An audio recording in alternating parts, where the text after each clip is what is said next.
نقول أن مصر تفتح أيديها لدول العالم كلها بالمحبة والسلام. مصر بها برلمان من أعرق البرلمانات في العالم، ويعتبر هذا ليس بغريب على مصر، فمصر كانت ولا زالت وستظل بإذن الله مهد للحضارة ومهد أيضا لروح التسامح وروح الأخلاق.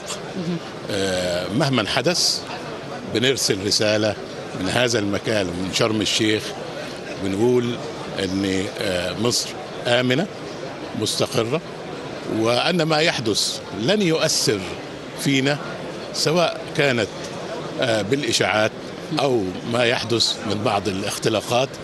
فشعب مصر قادر أنه هو كما عبر في 73 وكما عبر أيام الهكسوس إلى الآن، قادر بإذن الله تعالى أن يعبر إلى بر الأمان والاستقرار. وده حضرتك شايفة الأحداث وشايفة روح الود والمحبة وأرى أيضا استعدادات يعني سيادة المحافظ نحب أن نتحدث عنها، لأن استقبال هذا الكم من الدول من النواب من الدول الأفريقية